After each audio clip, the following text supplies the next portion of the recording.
Okay, so welcome back to our channel. Today we're gonna play You and Him again. So,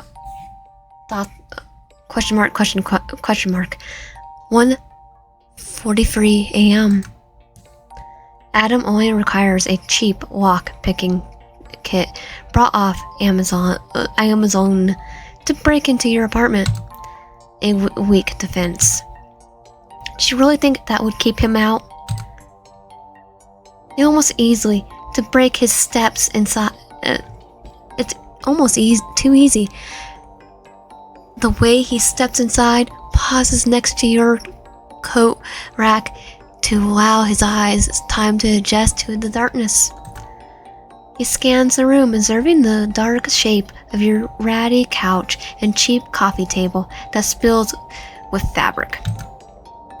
He wonders briefly if he started in on a sewing project of sorts when his eyes catch on something far more interesting. A door left ajar that he can only assume is your bedroom. He slips out of his boots and places them next to yours. It's almost like he's your husband returning from work and ready to join his spouse in bed. It's almost too intimate in a way he really doesn't like the feeling it gives him. But he needs to stay quiet, and wearing large honky boots would reveal his presence. He wants to surprise you, to catch you off guard.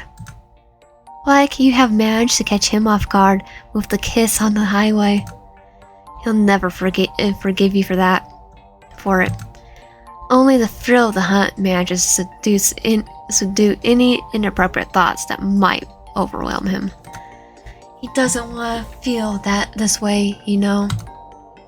He doesn't like the fact that anyone can wield this sort of power over him because it can easily turn into a weapon, which makes him vulnerable. Not only that, but the inherent rawness inches in his skin. You're a forbidden fruit that tricked him into taking a bite. He wants to laugh at how his name suits him now.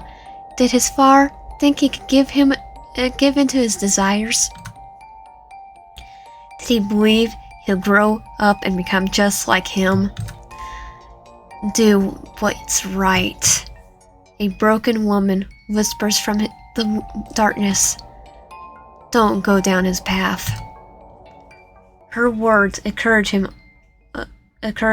his already determined footsteps. I'll protect you from him. She stills his resolve. He's going to kill the one who tainted him and become pure again. I think that's the opposite of becoming pure. And you were already tainted to begin with when you were trying to kill someone who was trying to help you. Just saying. Adam positions himself in front of the door, wondering what awaits him. Are you planning something, or are you really naive enough to think you're safe after you escaped the first time? Oh no, I'm now donning Ghostface in the weirdest Ghostface costume, and I'm hiding in the corner. Surely you're prepared for me, aren't you? Runs around with a knife. I just stab him. His voice carries into your bedroom, but garners no response. Do you have a gun aiming at my head? A bat under your nightstand? Or did you call the cops? No. I have Jason Voorhees ready to come at you with a machete. Again, no answer. Now is your chance. Kill me before I kill you. Adam taunts you. Probably because you taunted him in his dreams for so long. Still, you don't give in to his games. He grows frustrated, tiring of waiting. It's now or never. Adam draws out a knife tucked in his wristband of his jeans. Your blood from the other day still coats the silver blade. The color transforms to a deep reddish brown because it can't bring itself to wash it until he uses it to take your life. A single action to the taking of your life with this blade will bring everything full circle. When you get mad if there's a whole bunch of yanderes ready to attack him. At least he'll be free. Adam notices a small bed tucked in the corner of the bedroom. The window blinds are lifted, allowing a small amount of moonlight to spill into the room and illuminate the mass of blankets where you potentially rest. Oh, I'm not there. The bathroom. Heard him. They shift, signaling that someone stained lies underneath them. He approaches the bed and without hesitation whips off the blankets off your body onto the floor. You startled awake. Your eyes watch onto him, dazed and confused by a sudden shift of realities. You were dreaming one moment and now you're dragged, kicking and screaming into the walking world. How do you not know he was on his way? You really are, Neve. He thought you were smarter than this, and he thought that you managed to escape him. How could someone like this...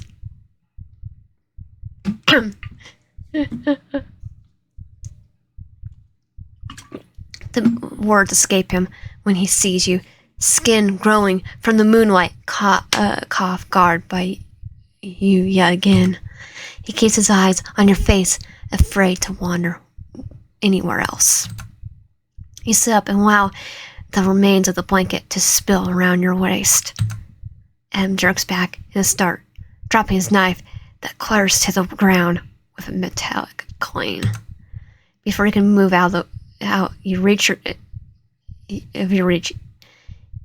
you grab his. Before he can move out of reach, you grab his wrist and tug him forward. And then you pull him down and... Yeah, he was dreaming.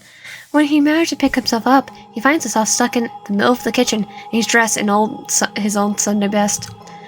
He studies the room.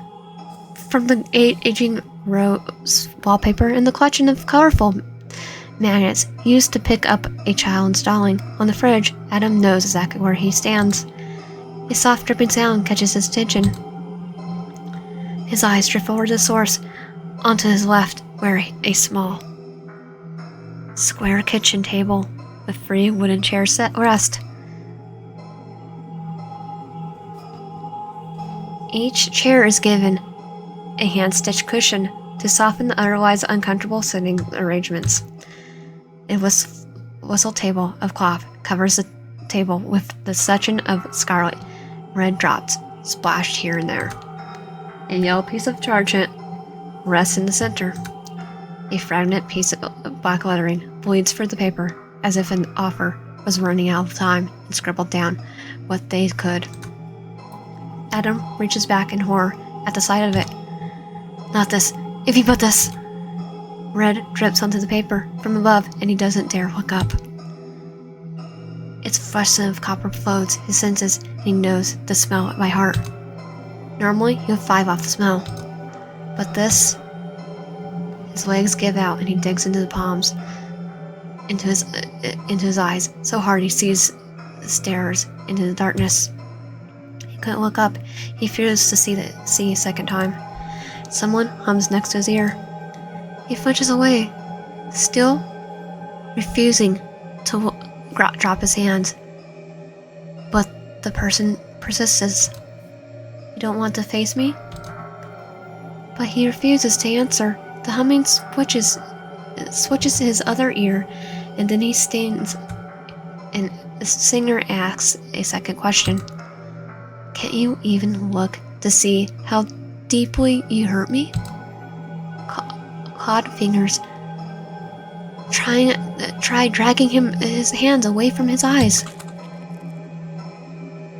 They're sharp, painful, and they manage to break him into and finally look up and face what he's dreading. A cold, dead corpse stares at him with bloodless eyes, and White's gaze over by a grayish film. The corpse cocks her head at a 90-degree angle.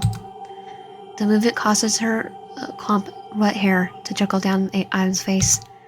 He whispers her name.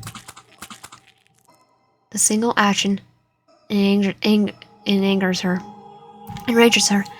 and causes her lips to peel back into a shriek that scares the windows and makes the chains rattle and drop over.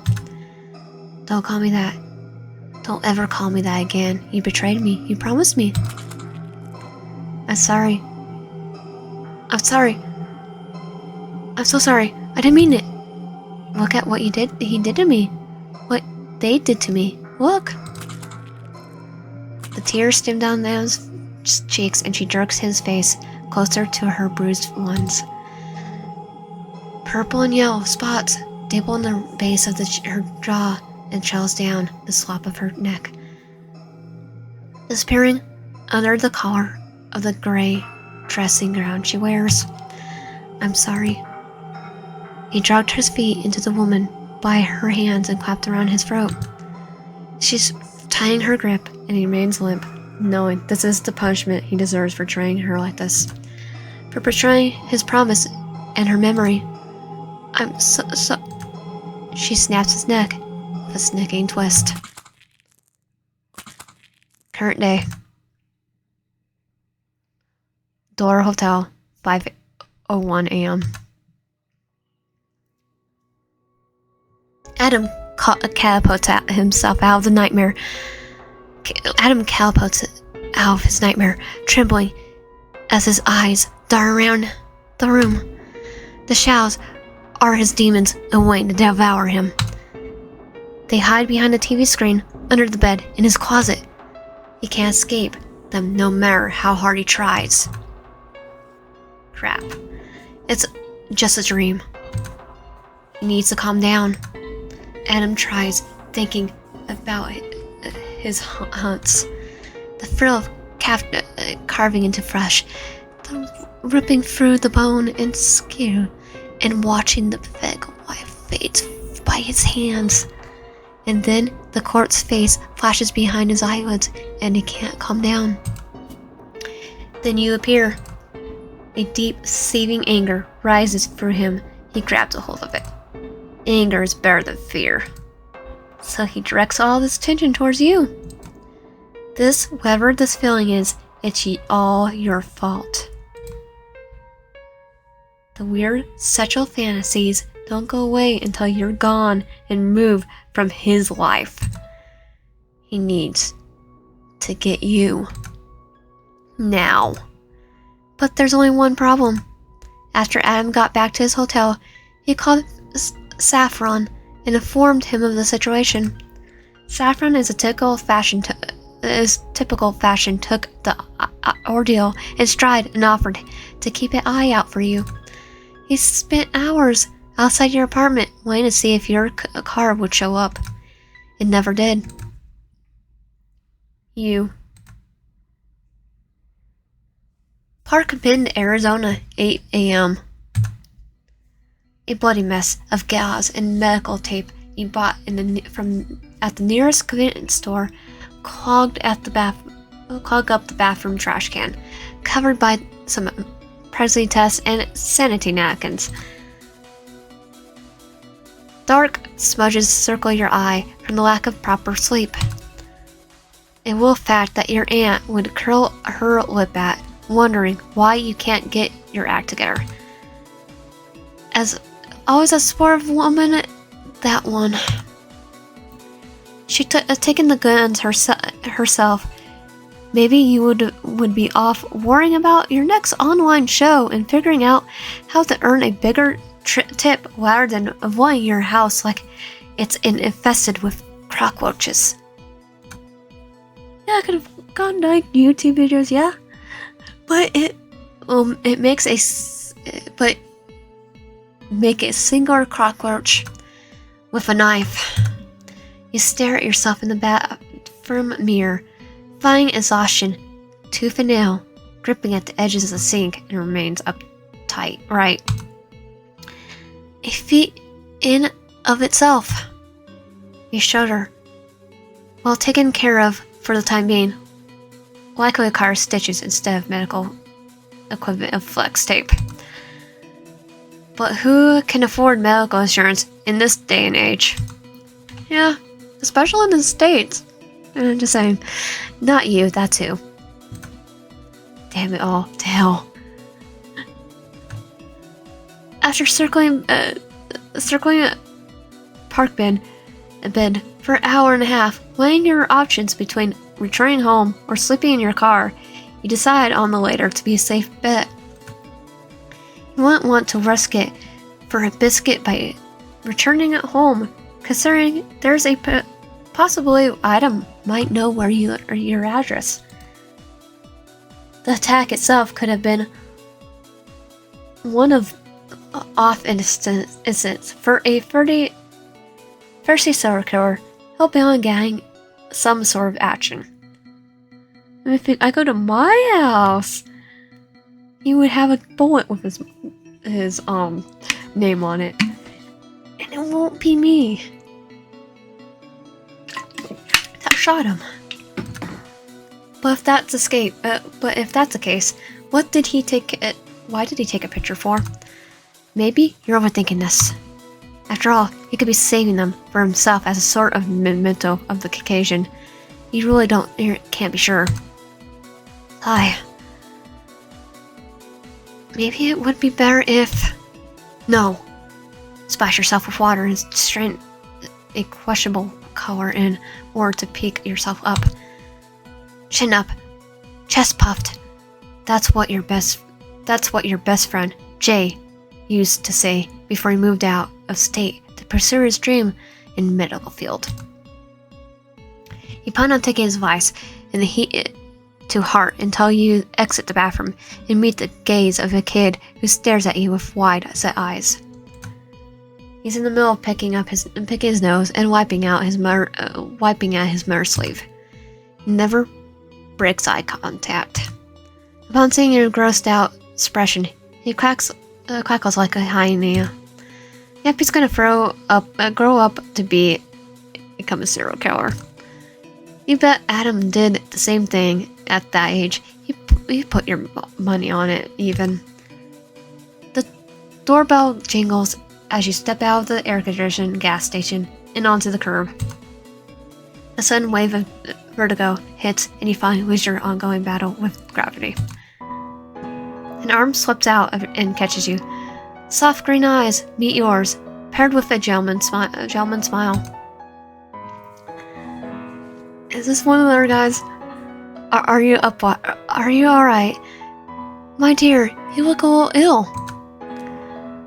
Guess that's what happens when a crazed man attacks someone with no medical access. You know, for a fact, Adam is probably off smoozing in a fancy-dancy hospital that serves steak with shaved bits of gold sparkled on top. I don't think we have those in Arizona. The world can be more familiar when a criminal gets better care than the victim. To the gentleman wearing a crisp bun-up slacks, 100 degrees weather, you sing winter, you just nod and just tangle yourself from his hold. I look at this go off in city. Look at medical attention that way. Hey, first you pay up. He waits until you're stable on your feet to let go. Ate one of too many pancakes at the pancake house down the West Avenue. Challenged my friend to a contest. But you should see the other guy. Is that the way you got nasty blood-stained shoulder? Yeah, we got a bar. It was Waffle House. It was literally a Waffle House. Your heart stops and your hand flies to cover your shoulder. You wince at the sudden touch. It stopped bleeding. How did it open up again? He cocks his head to his side. Let me give you a ride to the ER. I'm sorry they could take care of you. Your problem in a jiffy. Thanks for the offer, but I can't afford to fork over hundreds of dollars just to sit in the living room. Well, let alone get stitched up. I don't think it'll be $100. I think it'll be 100,000. And that's not an exaggeration. $5,000 for a kidney stone I passed in the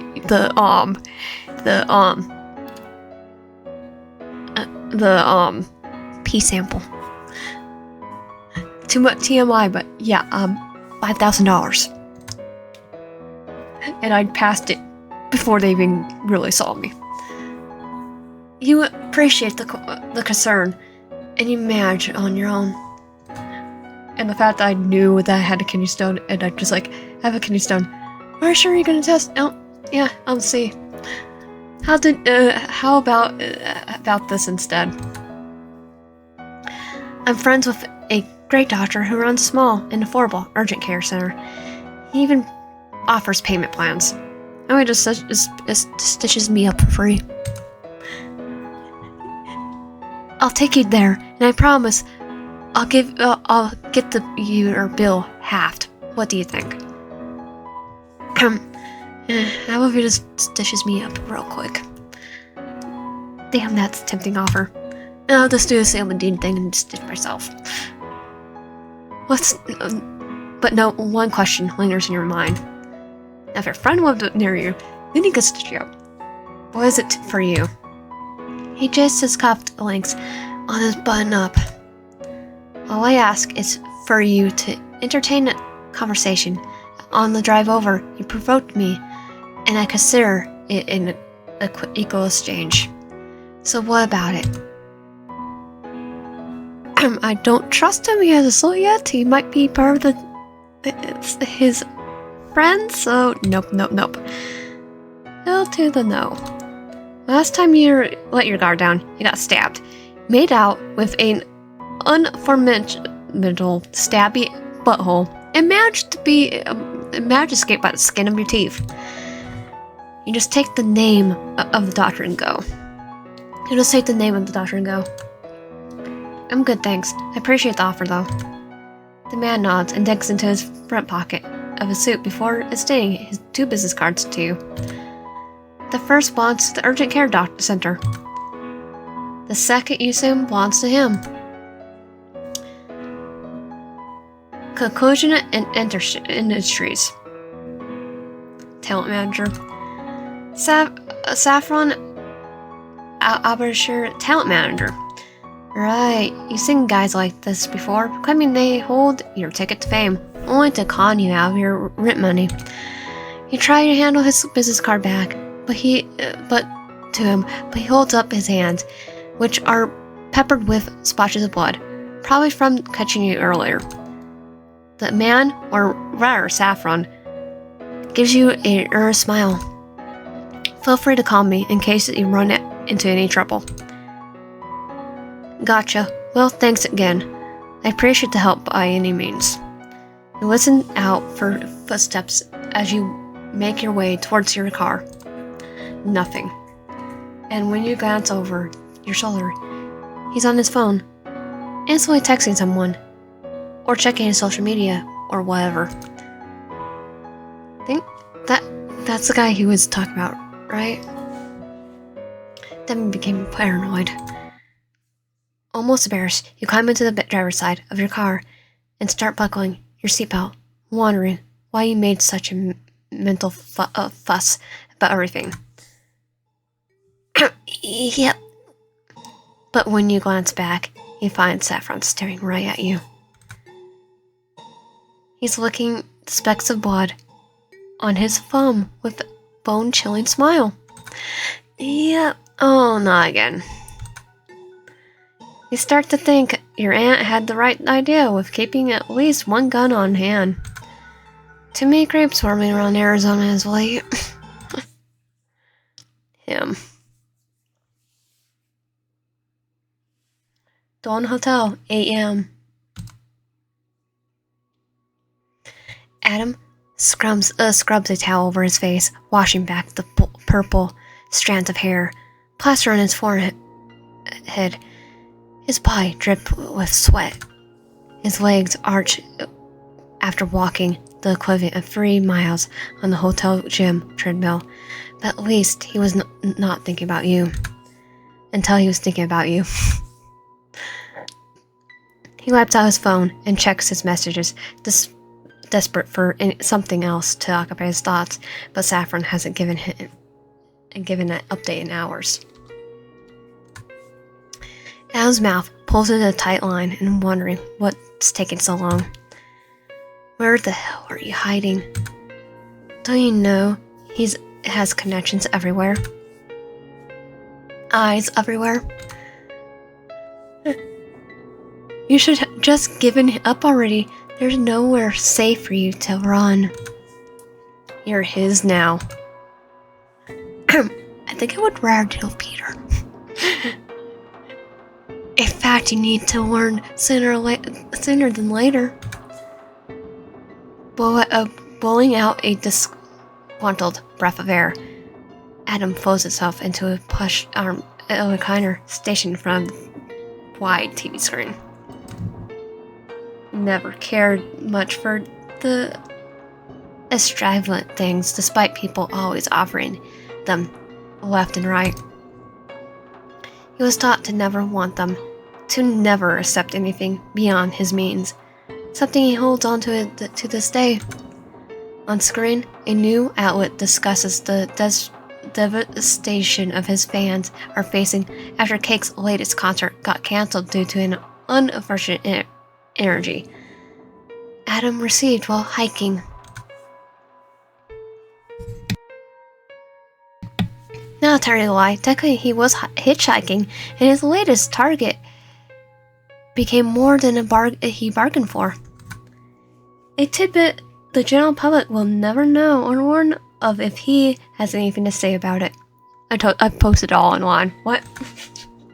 Turning his attention back to his phone, he clicks the message he received the other night from the unknown number that sits just below Saffron's number.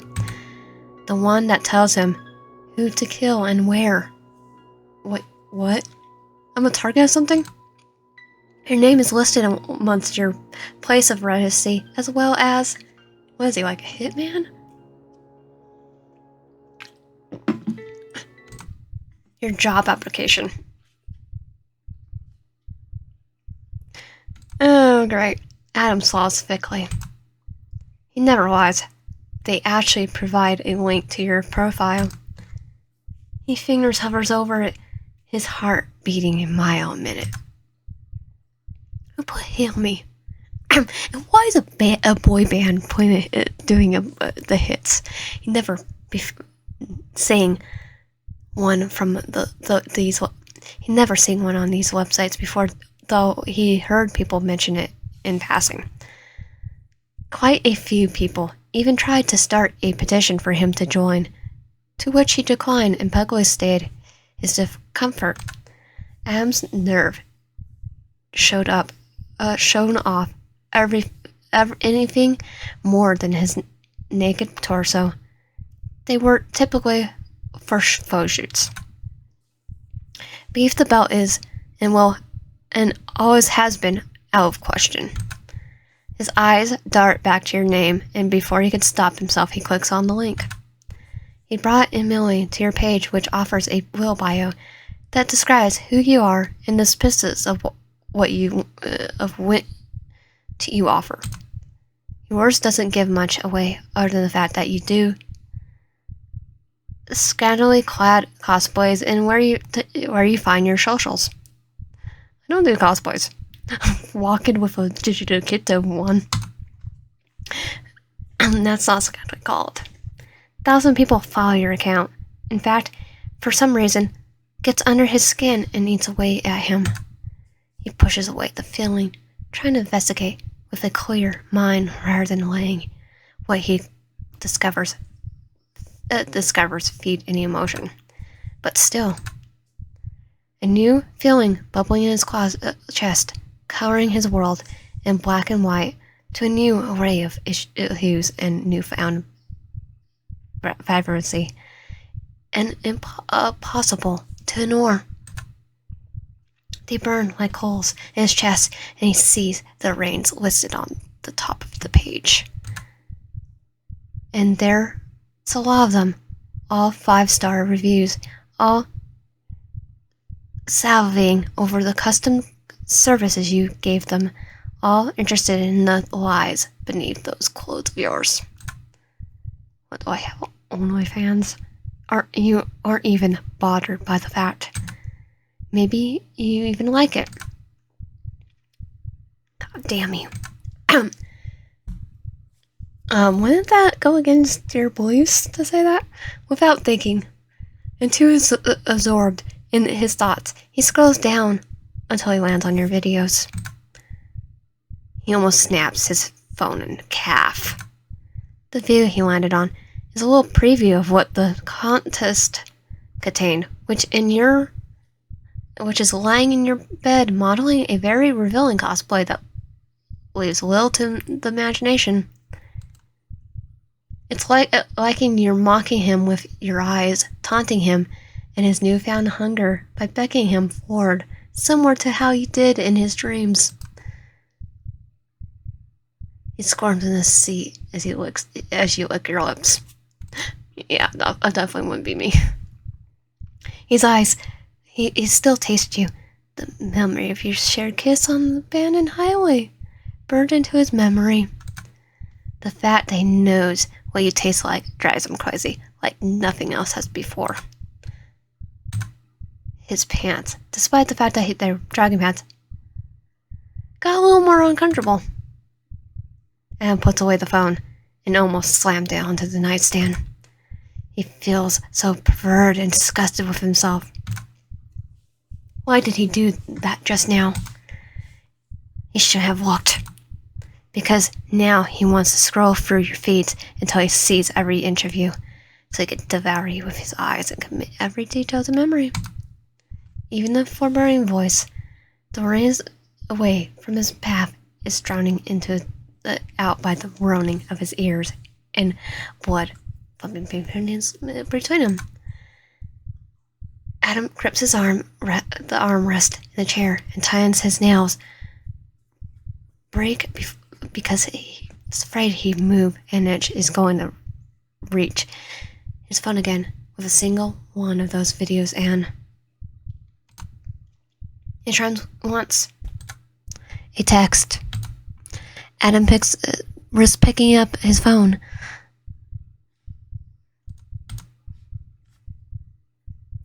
It chimes once. A text.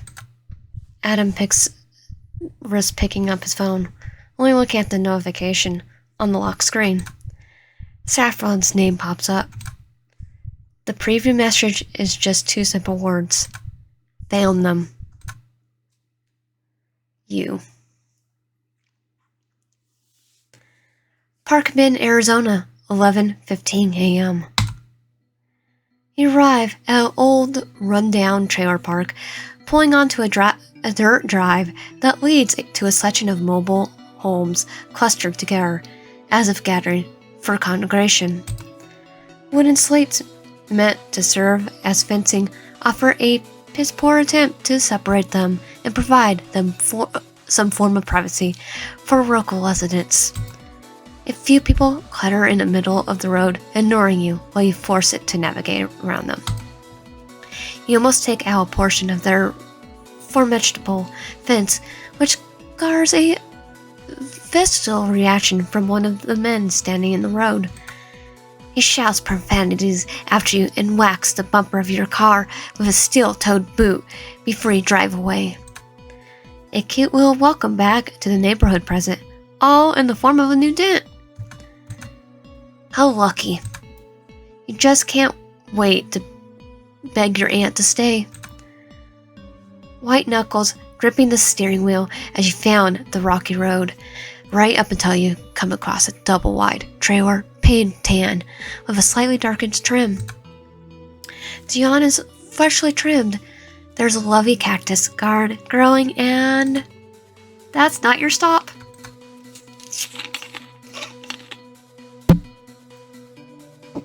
Nope, the tiny trailer sitting next to the double wide, where looking for mangoes dipole in the lawn and splash of neon pink.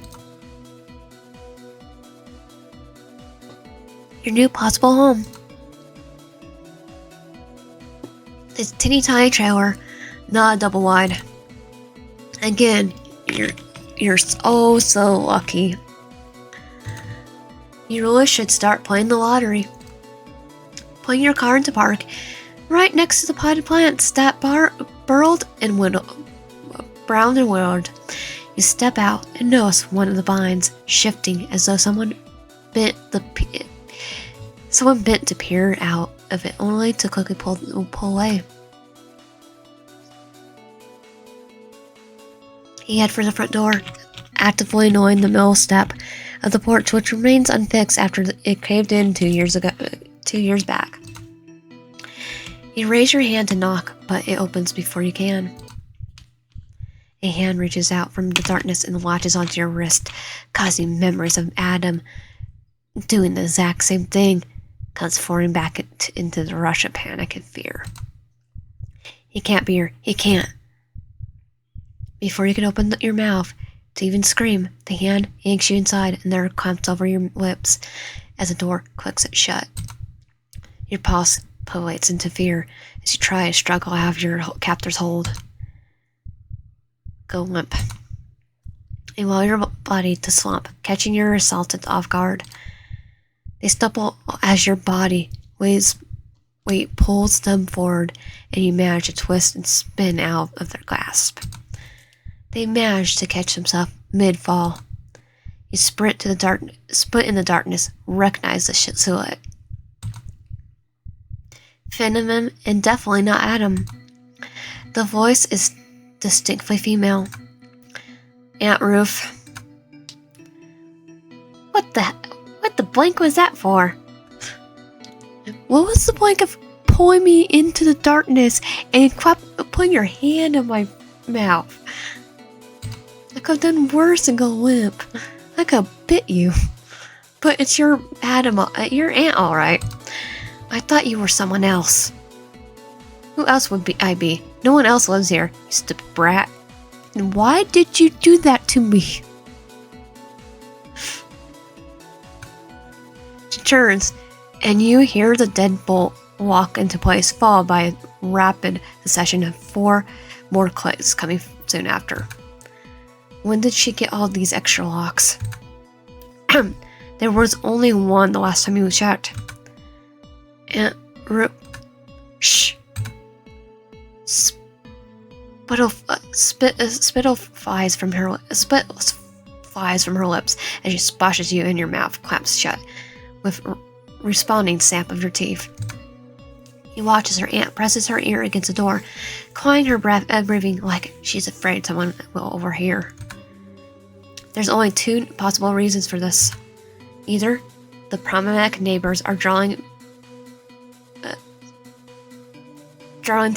inappropriate stuff on our amigos again, or something really sketchy is going on. No pun intended.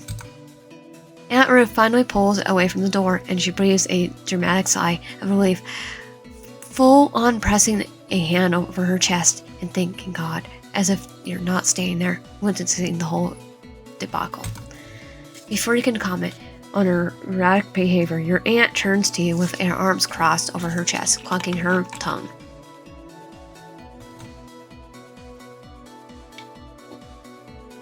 Now tell me why you're here. When you don't answer fast enough, she's fur-like and she sneers. When did your uncle demand you take something else from me? Sorry to disappoint you, the 2 of you. I got nothing left to give. I'm not here because of him. I'm here because my living situation has gone a bit complicated, and I need a place to stay while I sort things out. Your aunt's eyes narrow, or at least you imagine they do, considering you can't see due to the lack of lighting. But you know, your aunt changed in expression due to the disturbance in the air, a slight shift in the winds. You trail along in your hard-to-reach situations like this, guided by your Gennady ancestors. Okay, Star Wars jokes aside, you know, Jedi and Star Wars, you know You just know her by now. So you're not visiting because you want something from me? Why am I not surprised? The comment irks you. Who were you delivering those guns for again? Certainly not yourself. That road trip from hell, that is the tiresome reason you're in this mess with Adam in the first place. If you never cross paths, it's not like you want to room with her, but you got nowhere else to go. Not when you discovered your worst fear a couple hours earlier.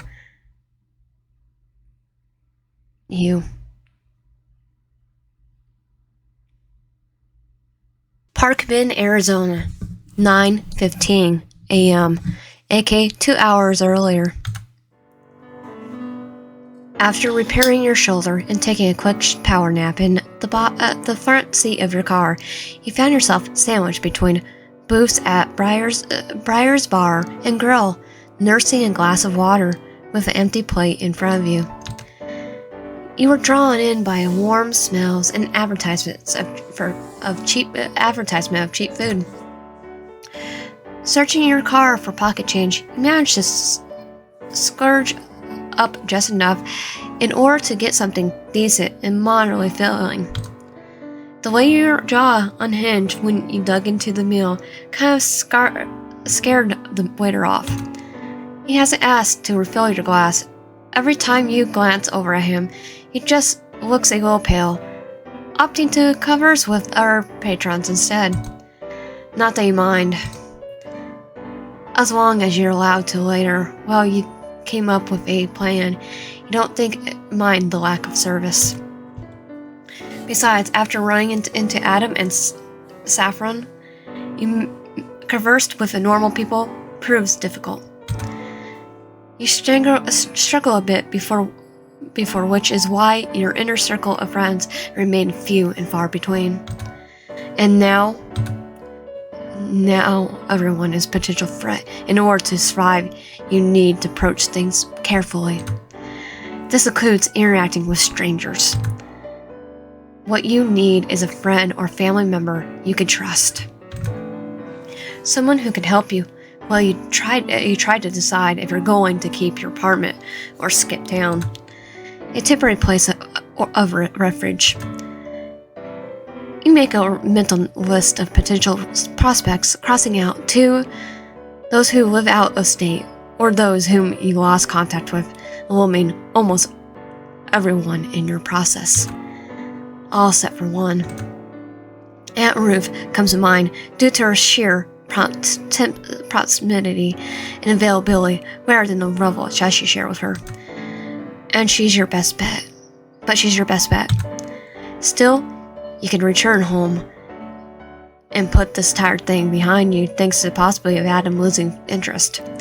Or you could just grab a gun and wait for him right there and just shoot. Just ring it like, ring the door, and then just bury the body.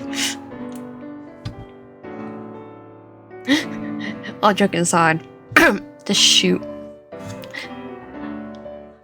Wait right at the door, and if you picks up the lock, you just point and shoot.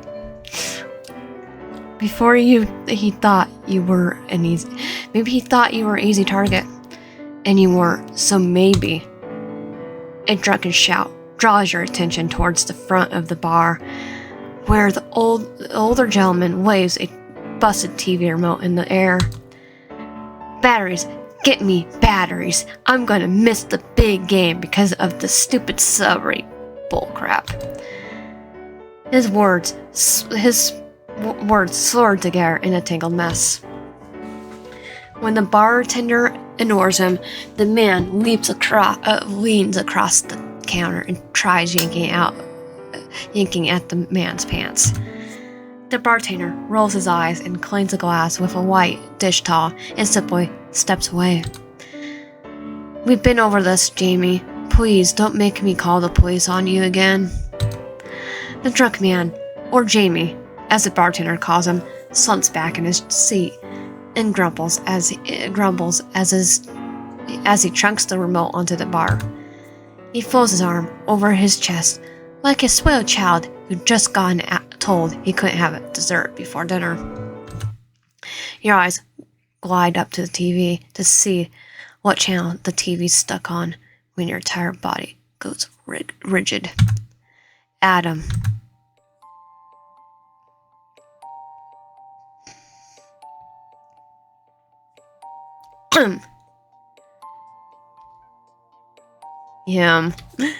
One screen. The camera captures a close-up shots of Adam's signature purple hair, his iconic earring, before finally landing on his face.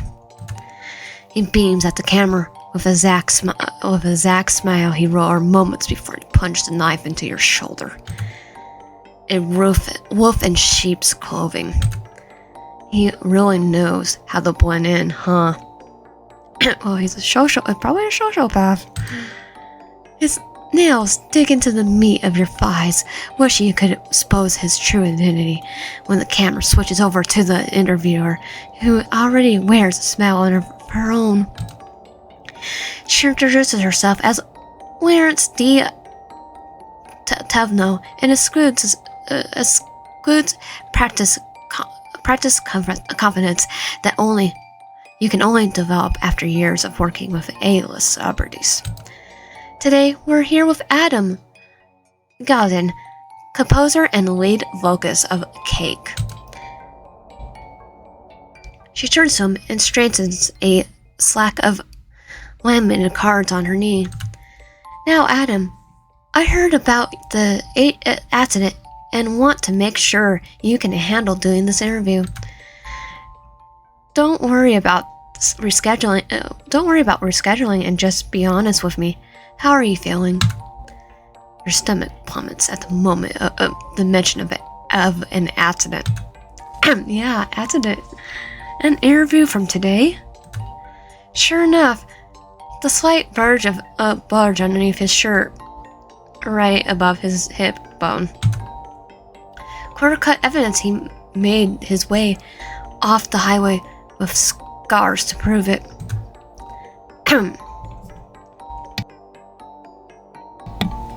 Harvey wishes he bled out on the asphalt, but he knows the blade didn't go deep enough to cause irreversible damage. For me, I would probably keep, I would be going nifty on him. His name's Adam after all, so let's go nifty on him.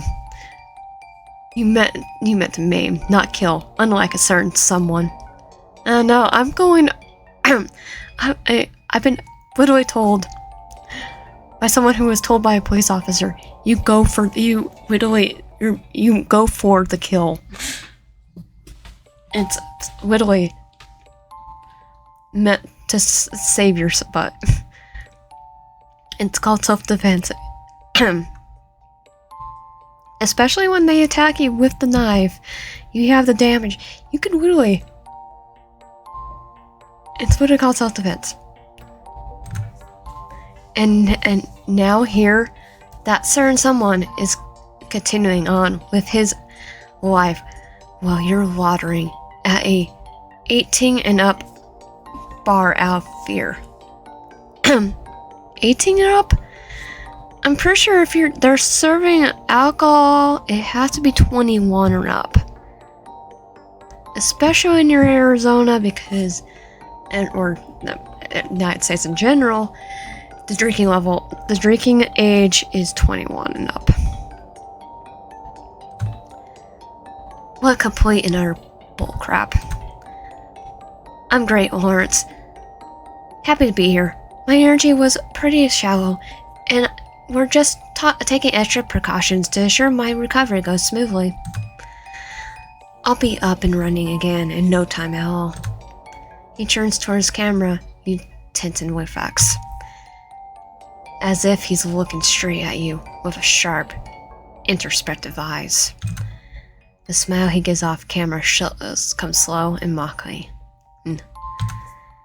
After all, he can't get rid of me that easily. Lawrence gives a nod, good-natured laugh, but the hairs in the back of your neck stand on end.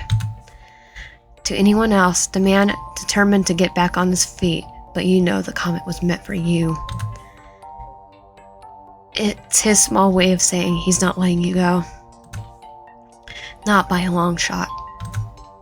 You stare at the melting ice in your glass, trying to control your breathing as the interviewer presses a hand over her heart.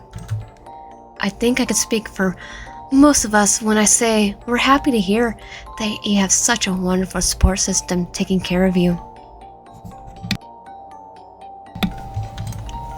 Definitely not me right now. Now you mentioned a while back that you and the members of Cake are pretty close. I assume that you're part of a support system? Of course, they're like my brothers. They're my family. Same goes for my manager. Oh? Then does that tell his found family?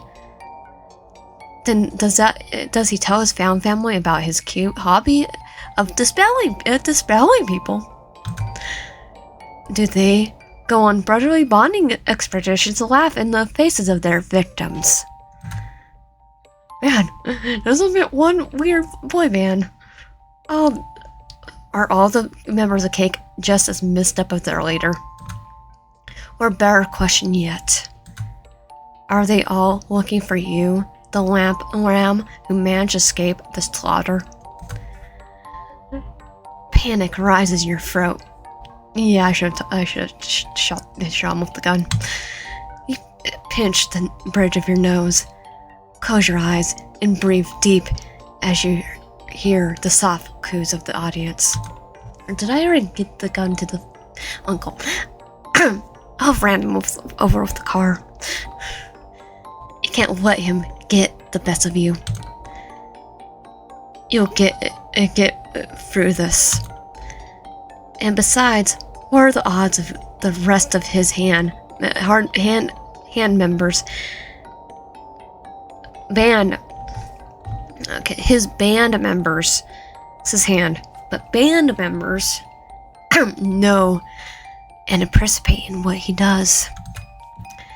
The chances are slim. You're okay. You're safe. He's probably the only one looking for you right now, and he's busy on live TV. You're fine. You glance back at the screen with newfound determination, and Lawrence smiles, her severe features softened by this expression. I could tell you, and I'm sorry, what's your manager's name again? Saffron. Adam leans back to his seat, crossing one long leg over the others, wearing the most radiant smile as he looks at the camera. Saffron, average it. Your heart stops for a moment. He did not just say Saffron. Not the same Saffron you ran into hours earlier. There's no way he fanned you that easily. But your gut tells you you did. And now Saffron's card burns a hole through your pocket. Unable to ignore the facts any longer, you withdraw your wallet from your pocket with shaking fingers and pluck out the business card and given to you hours earlier. Sure enough, embossed in the white ink, Saffron's full name stares back at you. Saffron Avergent. Saffron who works with Adam's band. Saffron who licked your blood off his fingers like it was gamer bathwater.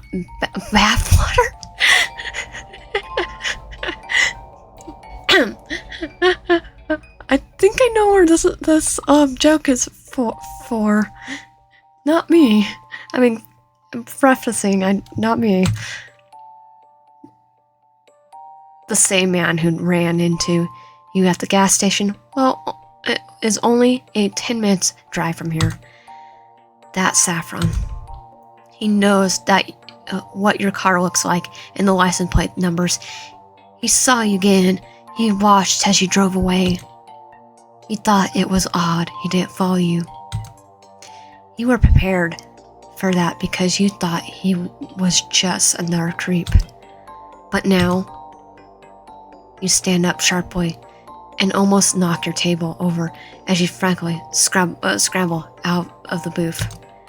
This is bad. Really bad. There's no doubt that your meeting with Saffron wasn't just a big coincidence. He was probably patrolling the entire area looking for you, and bada bing, he found you within 24 hours. It can only surmise one reason he didn't come after you. It was because he was saving you for Adam.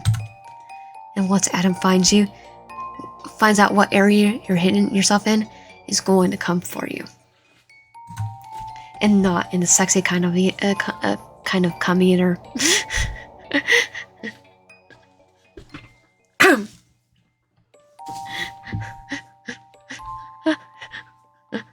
Okay, why is this not ran the way our way? You need to leave and get to your aunt's now. You almost steamroll past the waiter carrying a large platter and apologize over your shoulder as you hurry out the front doors. A voice calls out to you, but you are too occupied with getting the hell out of Dodge. Arizona heat almost knocks you off your feet for a second time today, but you power through as you race towards your car and hop inside. The waiter who called after you is frankly waving his hands over his head. You veer the engine and peer out of the parking lot, not even paying attention to the waiter or what he holds in his hands. You.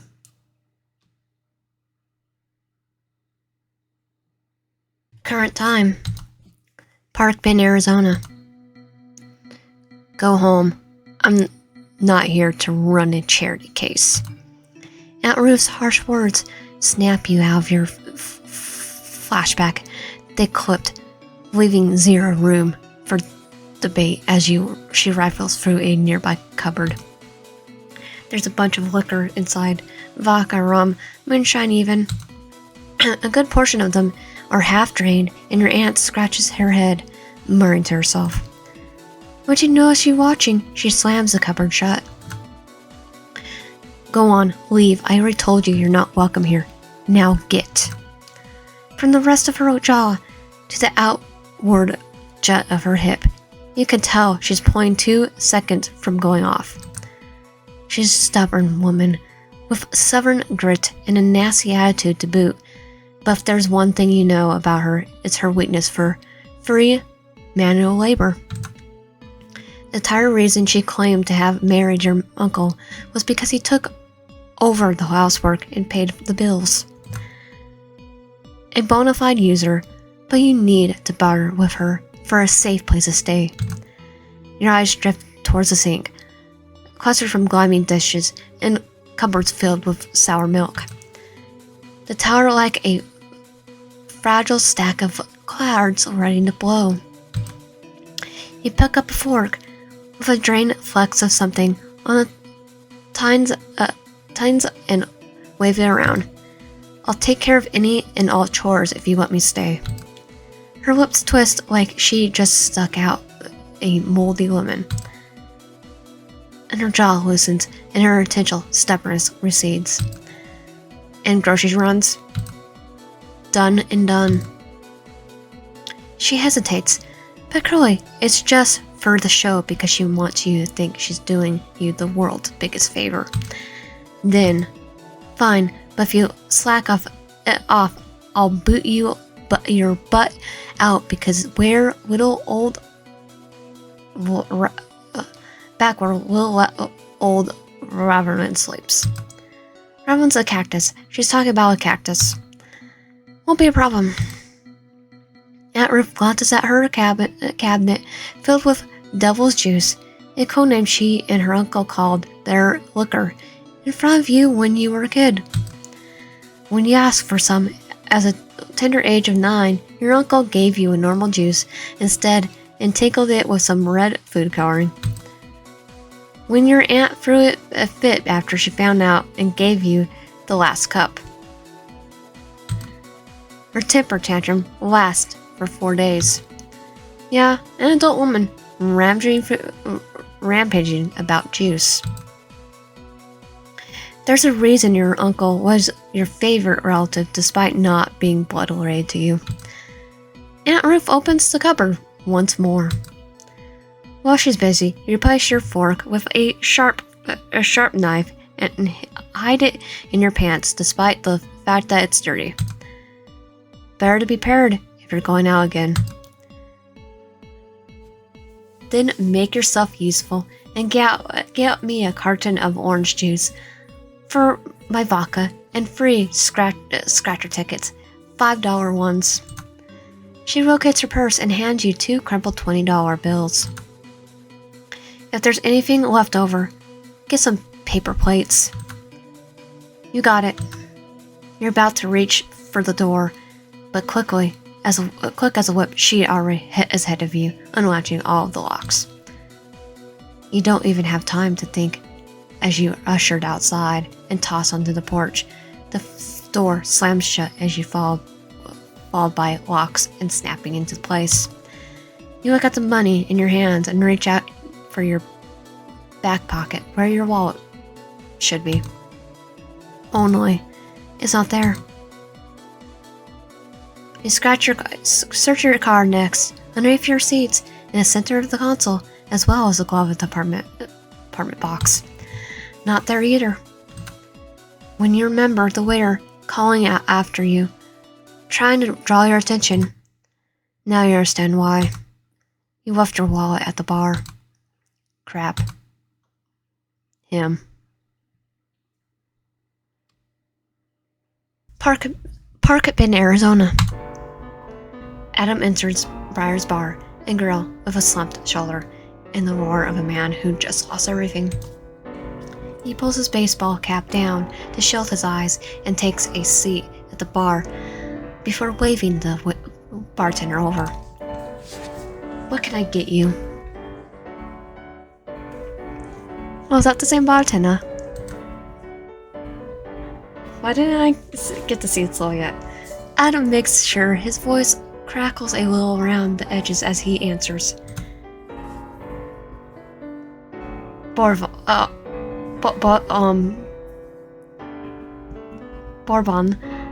on the rocks, please. On the rocks?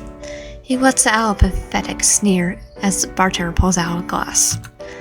He works with practice efficiency, but Adam can sense the man's growing curiosity and concern over his behavior by certain cues in his body language.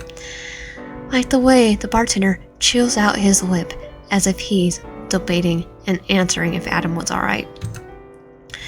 Or the way he places Adam's drink of choice in front of him, soft and polite, as if he's afraid of staring a deer.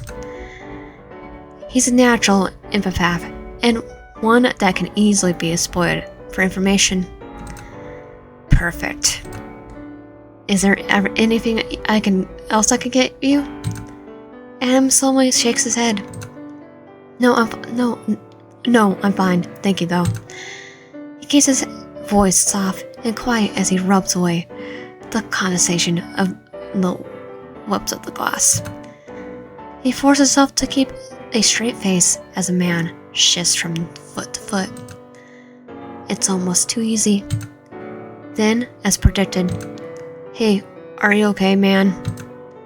Adam swallows thickly as he could feel the man growing more and more worried. He got his attention. This is perfect. Just got a lot going on, I'm sorry. He sighs and pushes away the drink. I don't even feel like drinking this.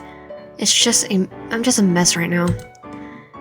The man hesitates but puts Adam's bourbon off to the side and places his crossed arms against the counter as he leans forward.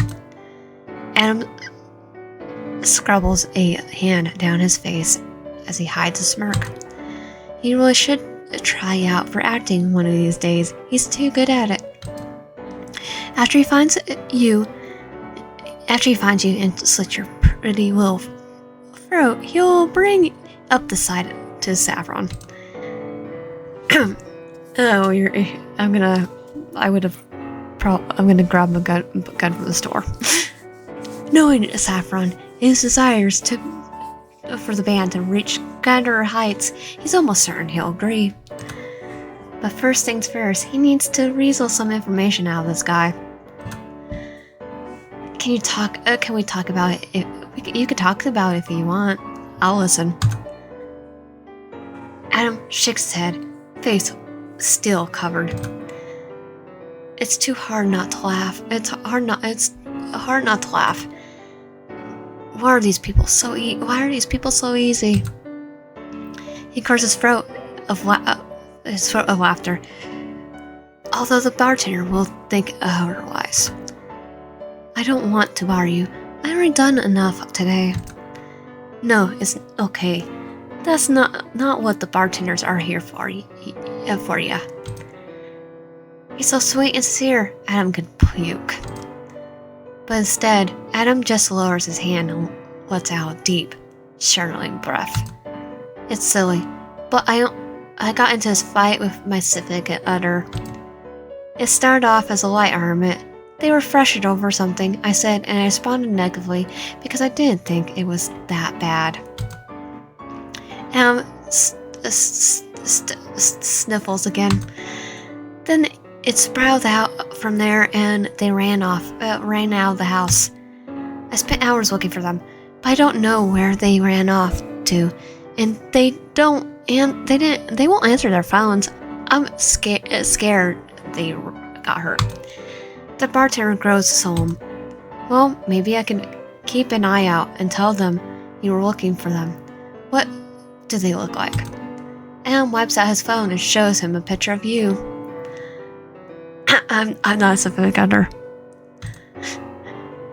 The one he grabbled off the social media and saved for his exact purpose. Photoshopping the two of you together in order to feed into this story. Yeah, sir, I would rather deal with Peter.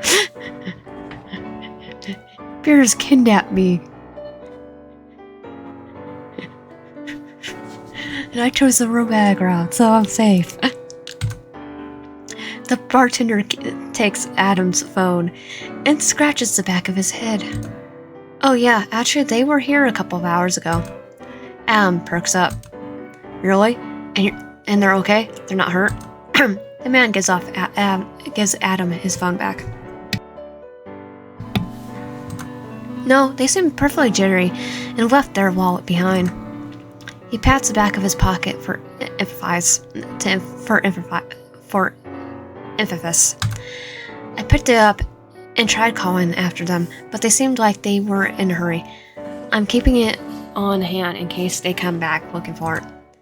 Adam looks down at your photo with fake fondness. I'm so glad. Thank you so much. Maybe they'll still near here. Sorry, I couldn't help more. Adam allows a few fake tears to slip from his eyes and rubs them away from his thumb and forefingers.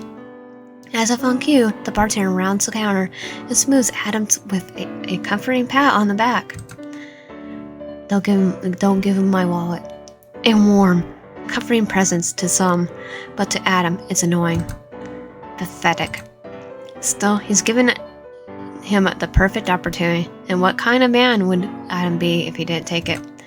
He stands up and hugs the bartender, who stiffens in surprise at the sudden gesture. He's taking my wallet. Adam gives the man a hard squeeze around the shoulders, pulling up his gratefulness in order to distract him from where his hand travels to get my wallet. His fingertips brush the top of your wallet, and without hesitation, he slips it out into his own back pocket. This happens within a matter of seconds. The bartender doesn't even notice, nor does anyone else. He got what he wanted, plus more. Now it's time for him to leave before he overstays his welcome. He withdraws a decent-sized tip and places it on the counter. Thank you again, really. Before the bartender can respond, his eyes going wide at the amount of money Adam already gave Adam's already out the door, heading back to his car. He inspects your wallet for a few minutes later, away from prying eyes, at a rest stop. Adam smirks to himself as he draws it out with refresh. Who would know you would have been this careless? For someone who has evaded him so long, you keep making mistakes. It's mistake after mistake. It's really sad. He hums to himself, trapping the corner of your wallet to his lips while grinning. Damn. He wishes he could see the expression on her face when you returned to the bar to find out someone was looking for you. You're smart enough to draw your conclusion from the trail of breadcrumbs. Well, if it's my wallet, there's nothing going to be in it. Just pennies. He licks his lips, delighted at the pleasurable thought of you trembling in fear, like a lost little lamb cornered by the big, nasty wolf where the bartender tells you. Will you die on the spot right then and there? Or will you wait for him to show his face first before scrambling to the realization that he's inescapable?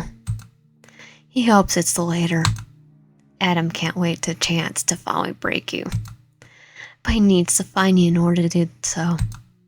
He looks back down at your wallet and traces the fox black letter with his thumb, noting the worn inside and distant smell of you.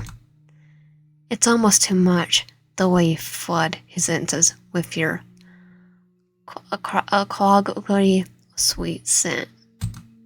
So he breathes through his mouth and focuses on sorting instead. Adam gets a sense of who you are as he rifles through your reward cards, studies your driver's license, and counts each coin down to the last penny.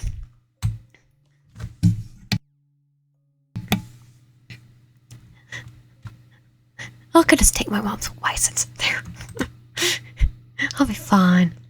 You're going superficially and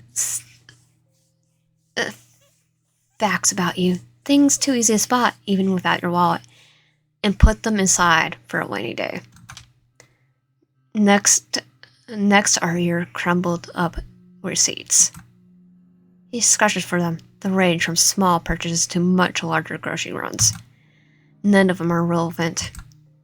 He glosses through each of them with warned emphasis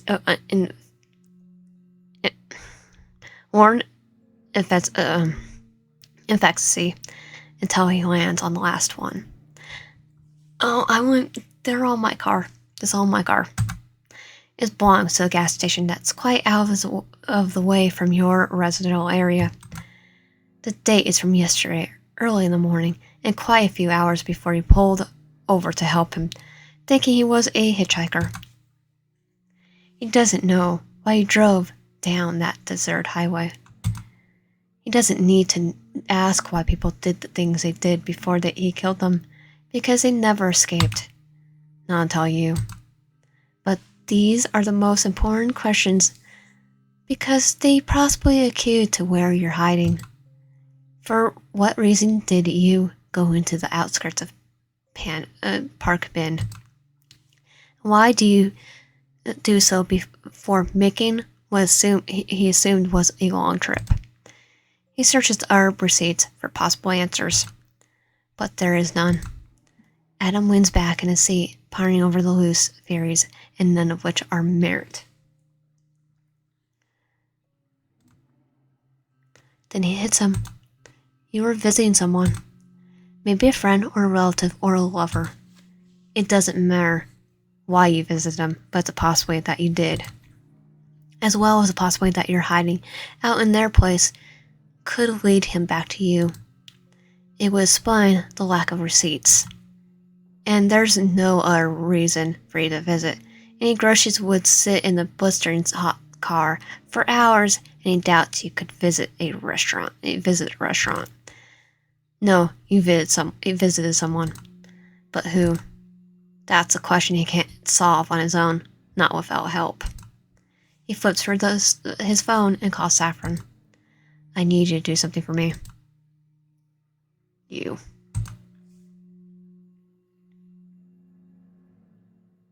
You sit outside in your idling car, while beating yourself up for a solid 10 minutes. Mistakes were made, one piled on top of another and crunching you under their weight. The biggest being the fact that you agreed to drop off those stupid guns.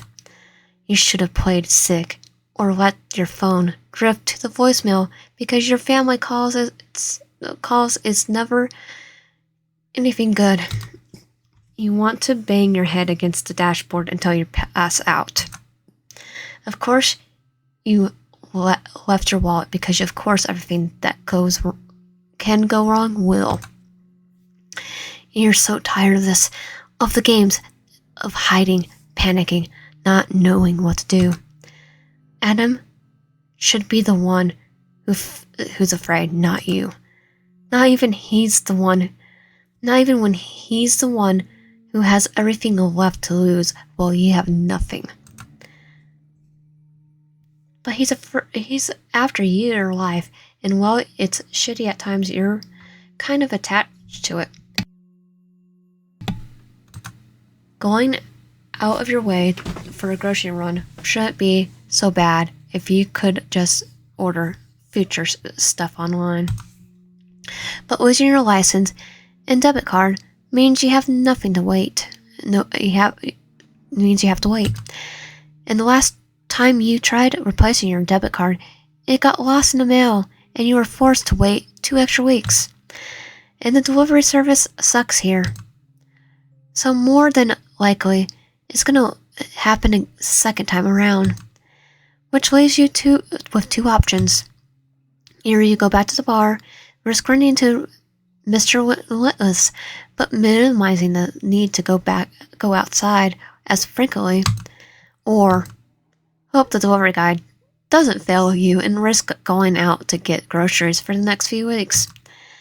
Either option's great, but going to the bar makes for one big risk, while the other makes for multiple. After you choose to wait for the delivery guy. The choice is obvious. You have to return to the bar. You look at the cash your aunt hands you, wishing she used debit cards instead. But the woman refused to expose herself to the online feds and works under the table. Everything comes either in crisp dollar bills or nothing at all. She always errs on the side of caution, but in all honesty, maybe you should take a few notes from her book, especially with Adam on your trail. But at least you have something you didn't have last time: the sharp kitchen knife glistening in your passenger seat.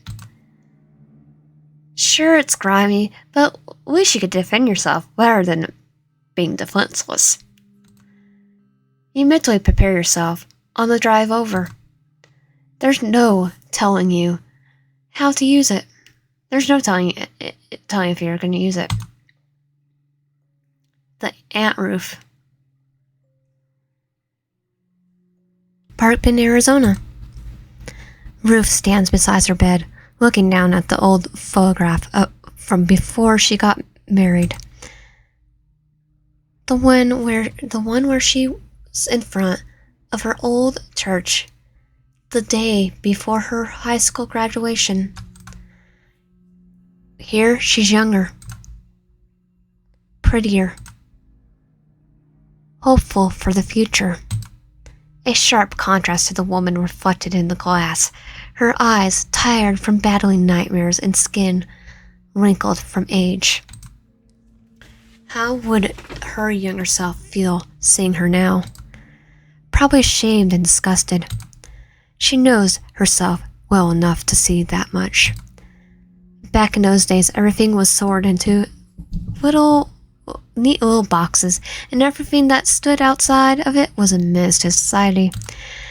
And those ideals match that of her current friends perfectly.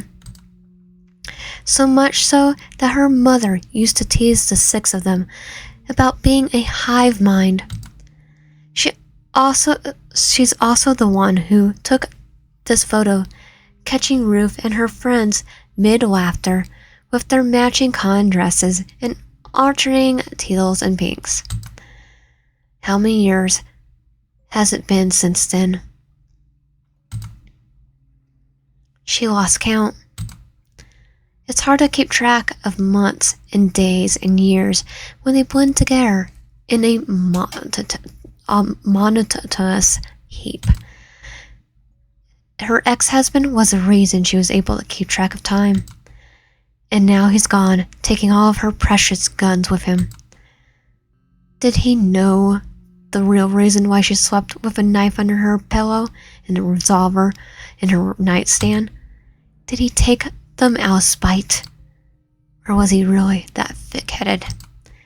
She'll never know. Ruth placed the photo back into the drawer for safekeeping and places the frame face down before slamming the door shut. She doesn't want anyone to lay eyes on her one treasure. The rest of the photographs she had got lost after she moved from state to state. Now it's all she has left of. There's a crash and Ruth screams before slamming her hands over her mouth. What was that? Her gaze slakes over her source of the crash as she watches as the large hand grips the edge of the window. Oh no. No. Did they find her? The same person that got Alice and Grady and Clarissa? Yet, who else could it be? There's no one else who could do this. No one else, she feared, for all this time. But how did they find her? She's always been careful, never leaving too many traces of herself online and moving when she needed to. How are they here? Then it clicks. You must have brought them here. You stupid Will. There's the church of clutch of brutes and soft huff of breath as someone crawls in with a heap full of dark blue hair. Ruth watches with horror as a figure drops to the floor with practiced ease and raises from the ground like Lucifer himself raising from hell. I would rather deal with Lucifer. The intruder wipes the sweat off his forehead, giving a soft little huff of breath from the effort of breaking in. It's so nonchalant. It's like he used to getting away with this sort of thing without facing any repercussions. This roots her to the ground, her body frozen in place. Move. Her breathing comes in unsteady pants. She can't bring herself to even wiggle a pinky finger. She's so scared. Why is she so weak? She's always been so weak. Back with her and now this man. Back then with her and now with this man who poses a threat to her life. Oh God, help her. The man takes his time facing Ruth as he peels off his blue wig and cap, tossing them both to the ground with relish.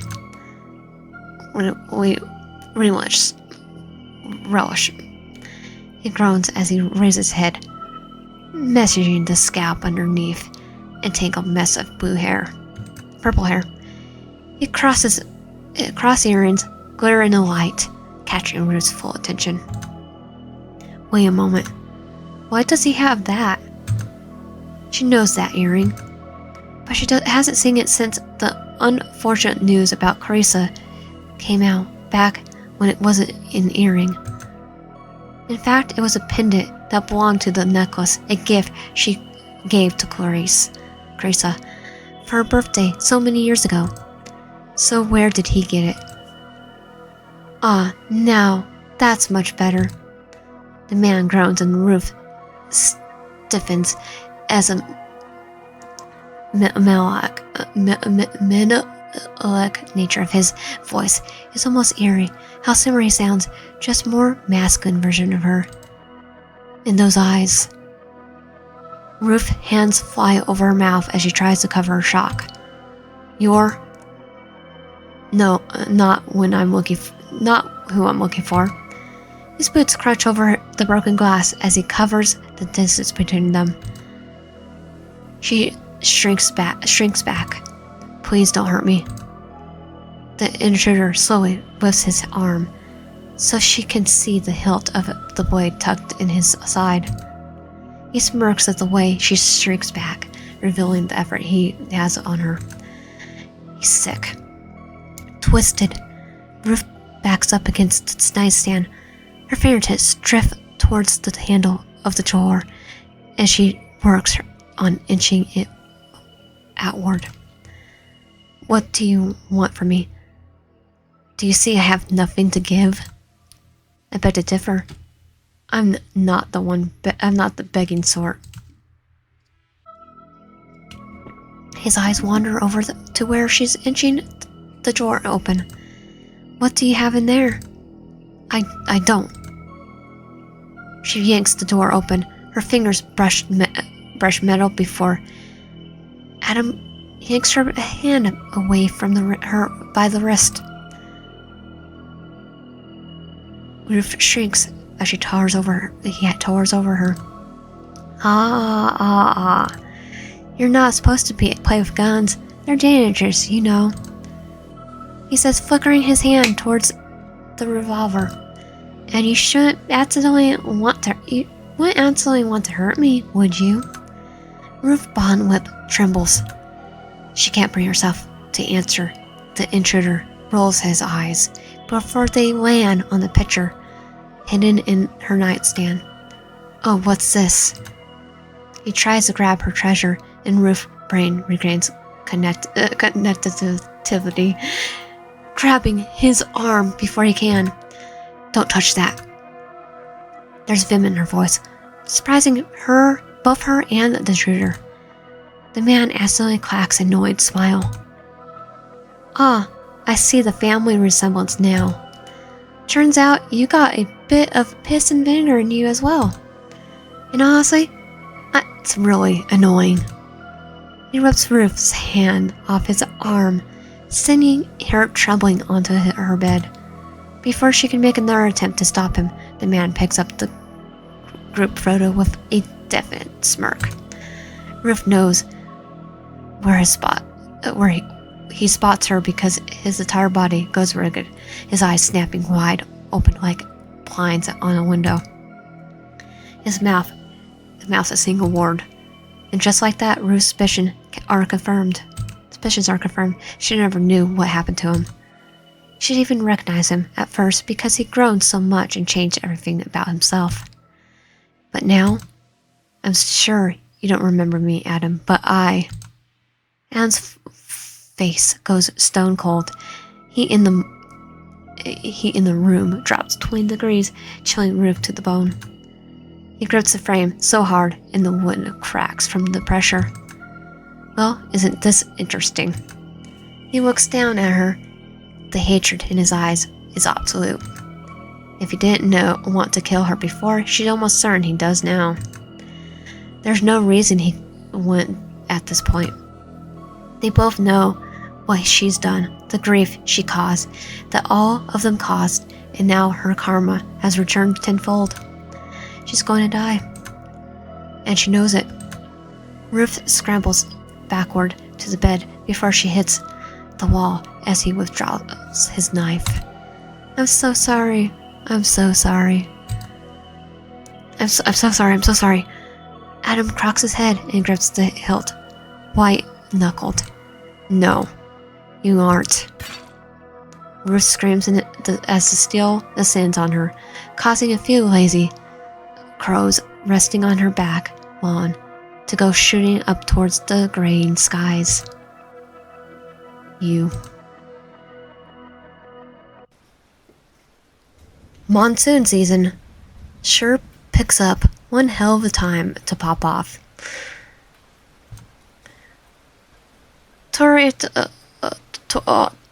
Territorial rain starts pouring down and soaking through your t-shirts, pants, and the worst offender of all your socks as you make your way into the bar.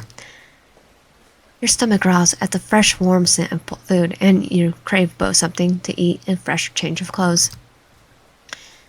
But thou'll have to wait until you get back to your aunt's trailer. Not to mention cleaning the massive stack of dishes if you want any utensils. You're pretty sure something is in the sink. Winked at you. Maybe you could sink a purchase of some cheap rubber gloves from Dollar Street on the way back. A woman bristles past you as Storm stomps up on your foot as you try to make your way towards the waitress. Did she just stab your toe with a 4-inch pump on her purpose? By the way, she smirks while texting on her phone. Sure says as much. What the heck was that for? No kind of line. You skull assisting the urge to pull an item by chucking her phone into the fish tank sitting nearby. But the fish didn't do anything wrong. You instead turn away and head towards the front, tossing a brief expression over your shoulder. Not that you own her one. I'm just here for my wallet. I'm not waiting for a table. She grabs your arm, pulling you back, snarling. Hey, I said wait your turn.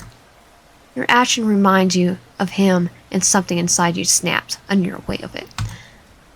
Her next words die on her lips as you turn to face a woman in red filled with so much audacity. Her hand drops limply on her side. When you move towards her, her arms are hands up and you realize it's not your face she's afraid of. She's staring at your side where the kitchen knife rests. Oh, that makes a lot more sense. Well, it works well enough for you as long as she doesn't start complaining to staff. You don't really need to add trouble of getting pulled into a police station. Oh, I'll just tell them that I have a psycho waiting after me, right? You got enough to worry about. I'm not here to cause trouble. I'm just forgot something. So can you leave me well enough alone? The woman nods, sorry, hard enough, as she takes a step back. A few people behind her growl accuracy and peer over her shoulder. Great. Gotta love the scene she caused, giving you and their reason to hurry and get the hell out of here. You can make it past the crowd. You manage to catch one of the waitress's attention while she buses some tables to table by tapping on her shoulder. Excuse me, but has anyone found a wallet? The waitress jabs her thumb towards the bar, chewing loudly in her gum. On her gum. Thomas mentioned something about finding one earlier. Oh, thanks. She waves you off as she continues onto her next table, while you head towards the man, dripped with head to toe in tattoo ink. As you approach, you overhear him making jokes with the middle-aged patron, who pats at his potbelly. Jesse says dad bods are all the rage these days. The tattoo man, Thomas, chuckles as he pours the patron a drink and slides it over to well-practiced aim. They're not wrong, you know. I'm sure you'll find someone who appreciates you for you. Just do yourself a solid and delete Winder. That's coming from from personal experience. Heard about it from friends, actually. Not really into dating or hookup scenes at all. My horror stories came from them. Oh, mine came from driving at the road. The patron nods in understanding. Here's to that. Winter is a dog crap. Thomas chuckles again and stops once you step in the bar. He gives you a once-over. He bows, wiggles, and his lips pursing. Have I seen you before? Maybe from earlier? I accidentally left my wallet behind and heard you found one. Thomas snapped his fingers, finally placing you. Right, I tried chasing after you, but you left in such a rush, I didn't manage to return it in time. The patron takes one large swig of his drink before he stands up from the bar and nods towards Thomas. He pushes the Crip's $20 bill his way. I guess that's my cue. Thomas holds a finger up. You had a few. Is Jesse on his way to pick you up? The patron rolls his eyes and waves Thomas off. Yeah, they're already parked outside. Thomas nods in approval, and the patron gives both you and Thomas a two-finger salute before making his exit. Thomas pats the now empty space in front of him. Feel free to sit. Can I get you anything?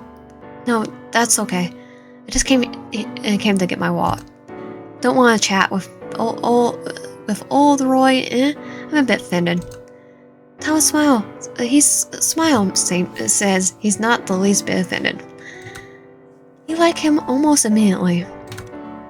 But you're also still in a hurry to get in and out just in case Adam somehow figures out where you're here. He found out where you were at, so you're kind of screwed. A bit of a rush, but maybe next time. Pinky promise. He says it and actually sticks out his pinky. You laugh and God, it's been so long since you laughed as you hook your pinky with his. It's a deal. Thomas grins. All boys scenery before drawing away and whipping it down another patron's glass. Glad to hear it. So, out of curiosity, did you and your boo make up? You're what now? My boo? You know, your man, your partner, your lover. Your mood shifts in the soft, vibrant yellow, glowing and happy, to uncertain purple, tinged with fear. What he says makes no sense. I came in here earlier looking for you. Said you two got in a fight and ran off. He was really worried, you know. Afraid you got hurt or something. There's no doubt in my mind the man loves you. He would love to stab me. More than someone dressed up like Ghostface or Jason Voorhees or Michael Myers. For sure he's up there, but I'm pretty sure I could handle someone dressed up as Ghostface compared to this guy. Just run him over with the car. There's no doubt that man loves you. You scrunch up your eyes closed as if to stop his words. There's only one man searching for you, and he wants you dead. Adam. But how did he come in here without people noticing? He couldn't have one less. That little crap. He disguised himself, didn't he? Talk about a chameleon, changing shape and personalities to suit his environment. You probably already know that, though. He give a non-committal smile, something like that. Thomas accepts the answer and reaches into his back pocket. He frowns. Strange, we got busier, so I just kept your wallet on hand. Did I drop it by accident? You lost it? No, wait, if Adam was here, he probably managed to get his grubby little hands on your property somehow. Which is bad. Because knowing him, he's going to figure out where to locate where you're staying. You don't know how, but your sixth sense is tingling. I'm sorry, I swear The phone behind him rings and he holds up a finger, mouthing another apology before answering. Hello, Thomas from Briar's Bar and Grill, speaking. How may I help you? There's a pause, and Thomas rubs his back of his neck as he turns towards you. He mouths, "Your boyfriend's on the phone. He knows you're here. He's calling from outside, waiting for you to come out. Come out wherever you are. He's the type to turn his entire charade into a game." Thomas covers the receiver. You should really talk to him. Yeah. Because talking will solve the bad blood going on between you and Adam. Yeah, he wants to go stabby with me. Stabby. He wants to employ you on the tail end of his knife. And Thomas doesn't know that. Fine, let me talk to him. You motion for the phone, and Thomas hands it over with a smile. Oh, this poor, sweet, naive man. Adam tricked him too, just like everyone else. Your words are cutting as your answer, waiting to see the first word in edgewise before you could hear his stupid voice. Hello, honey. You hear stifling and soft, quiet sobs of a woman. That's not what you're expecting. Hello? You can hear Adam speaking in the background to someone. When the crying woman speaks, horror floods you like a broken dam. That's... help me. You grip the receiver as tight you almost break it. Thomas mouths. Is everything okay? You wave him off, trying to appear more calm than you feel. No, you're coming with me. or we're going on a revenge trip. I'm taking everyone here with me. How did he get Ruth? How did he find her? How did he... Adam comes back on the line, unnerving Chipper. Hear that? She's begging for your help. Won't you come and help her? Let her go. There's more shuffling, and your poor aunt's sobs get louder, and you could hear her begging for Adam to put his knife away. You grip your teeth so hard you almost breaks one. How dare he? How dare he go for your family? When you get your hands on him, you're going straight for the throat. You know, I didn't think looking for you would lead to this shift. This piece of garbage. But as it turns out, maybe fate does exist. Who would have thought? I guess I have my reasons for... I have to reassess my beliefs. This is between you and me, you butthole. Leave other people out of this. Oh, touchy. You're getting all worked up. And here I am, being nice enough to put your dear aunt on the phone. I'll say I'm being quite generous given the circumstances. What circumstances? Are you talking about stalking me to the end of the earth? Because if I didn't know any better, I'd say you're a bit obsessed with me. Careful, Adam. I'll start thinking you got an unacquainted crush. The words come out scattered, sharp, as the kitchen knife hidden in your pants, and Adam goes silent in their end. There's a sharp quiet, and Adam responds with venom. Even suggest something like that again, and I'll start chopping off parts of her body. You bite your lip to keep from saying anything else. It's one thing if it's between you and him, but another when your aunt's involved.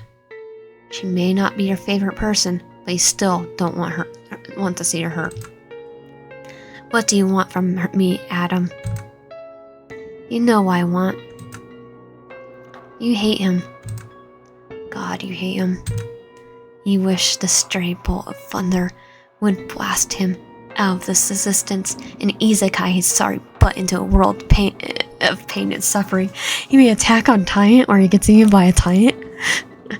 First sentence is like, it just gets eaten. Fine. Just leave Roof out of this. Acting so brave, it's kind of cute the way you try puffing yourself up to be bigger when in reality you're just a scared little kitten. Are you going to scratch me with those little claws of yours? He's baiting you. Anything you say will give him a room to hurt Roof, and knowing him, he's blaming on you or behavior rather than his own sadistic tendencies. You keep your mouth shut. What, cat got in your tongue? When you still don't answer, he turns into mocking. Hello, are you still there? You don't want to answer if you don't answer in the next minute, I'll drain a hole in your blood. I'll do something. I'll do something I regret. He'll regret. He's gonna regret. I don't get you. What was that? You're kind of quiet. I said I don't get you. Your hand slams against the countertop and Thomas jumps from where he's standing, halting the conversation between you and a new patron. What's Carl? You sprint to the patron and Thomas, who stares at you with concern. Back to Adam, you lower your voice, a few off the face. I didn't even go to the police. I left you well enough alone. Why can't you return the damn favor?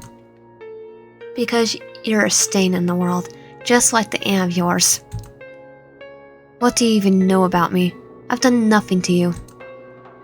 I know enough. Now I suggest you refrain yourself from throwing another tantrum, or I'll make do on my promises. You do as I say, I'll let your aunt live. You mean live long enough for her to watch as you slit my throat? Am chuckles darkly. Either way, she gets to live another minute, and you don't comply, I'll kill her here and now. Not to mention, I got eyes on the bar. They'll track you wherever you go. Now, you'll be good and come back to me, won't you? You close your eyes, trying not to have a mental breakdown. You trapped like this in a rat cage. If you try to telling Thomas to call for help, he's going to kill Aunt Ruth the second you open your mouth. There's only one available option. You have to face him again, and you roll worst nightmare. Fine. Where do you want to meet? Do I really have to spill it out for you? The trailer.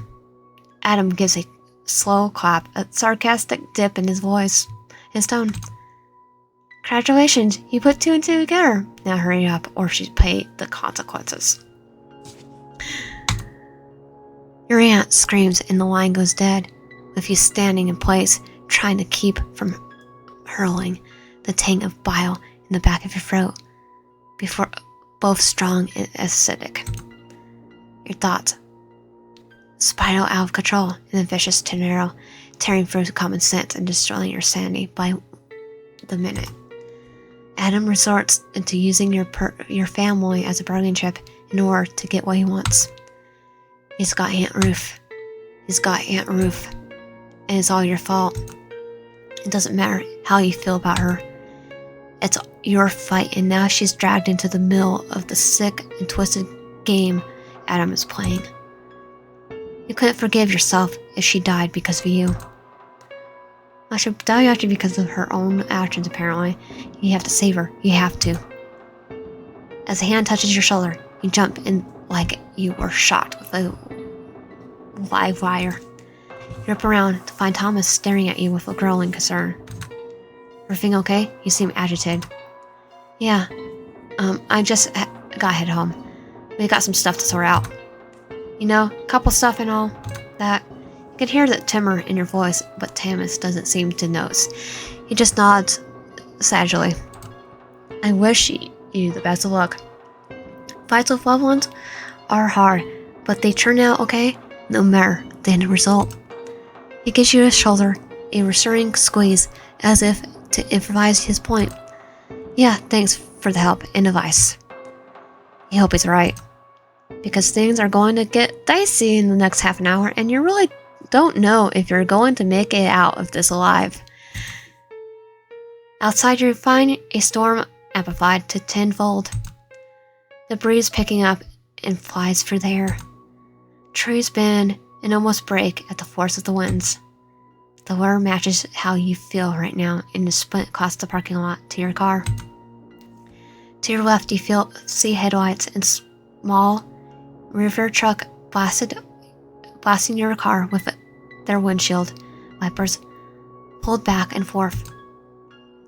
When you get into the driver's seat, head straight for the highway. It pulls out after you and begins its pursuit. You try wing in and out pursuit. Anything to shake them off.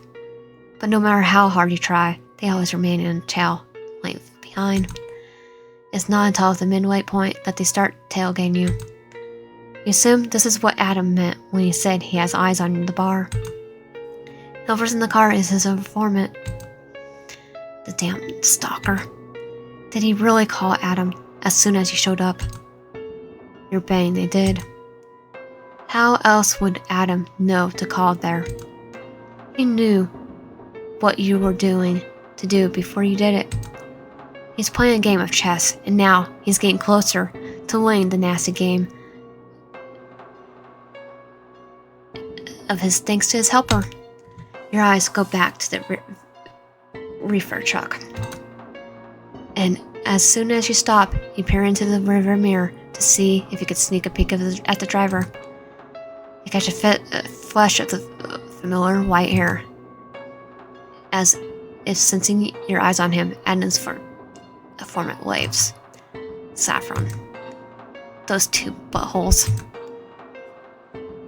You're half tempted to go into reverse and lam your bumper into the grill of his truck, but your hand hovering over the gear stick, fingers twitching at the idea.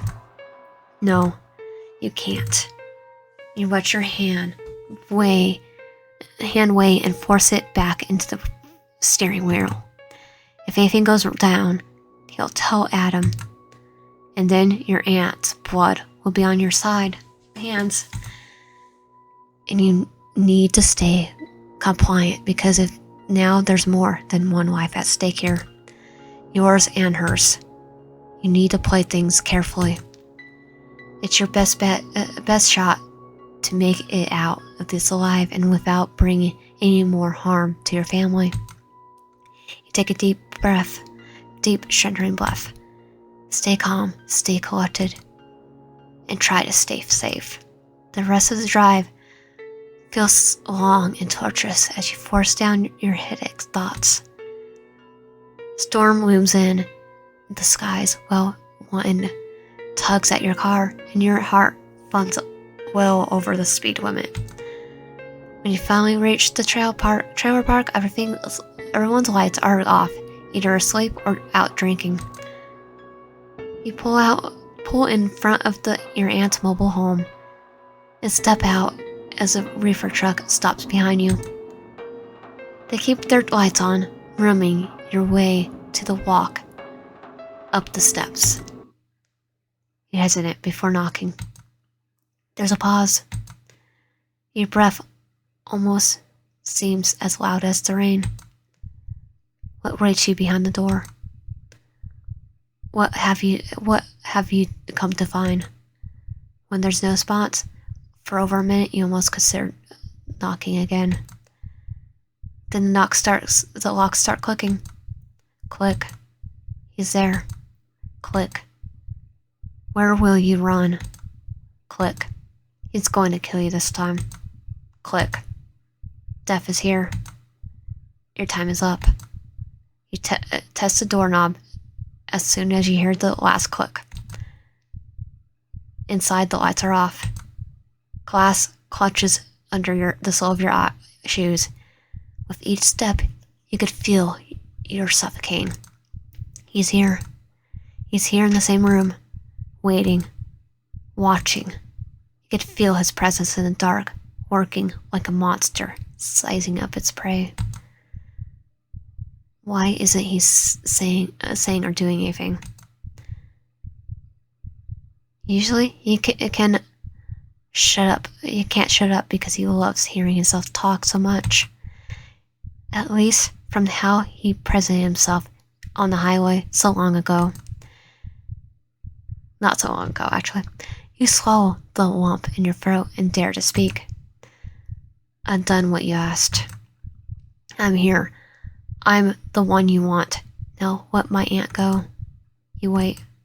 Nothing but silence. You try peering through the darkness, searching for his silhouette, but everything blends together in odd shapes. You reach out for what you think could be him, but your hands land on the messy dishes from earlier. Where the heck is he? Your hands go from your hip, waiting for him to tackle you to the ground like he did last time. Adam. You take a step back, wondering how he managed to conceal himself in such a small space. He's going to springboard out under the table like a toy jack in the box. You wouldn't put it past him. You get ready to check under the table, just in case, and turn towards it. Something brushes your ankle, and you yelp, taking a few steps back. Lightning flashes, allowing light to appear through the broken window. You realize that's not where the glass came from. As from what's near your ankles. You scream at the same time thunder booms in the sky, lying and illuminating the room once more. Your aunt lays motionless on the ground with her body covered in blood and soaks through the brown carpet. And above her stands Adam. He holds onto her arm while the other goes to scrub the stake of blood off his face. He finally speaks. His words dip with poison, wrapped in velvet. Well, well, well. He steps over Ruth's body. He drops her hand, his pace slow and dangerous like a hunter on the prowl. You take a step back as he hit something in the process and tremble onto the floor.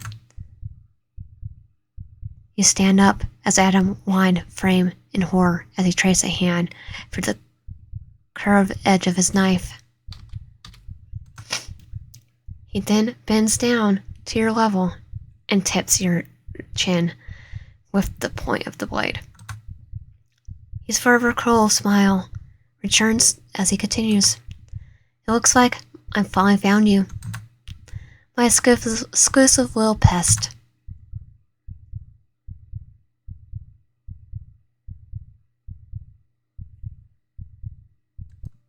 Chapter 2.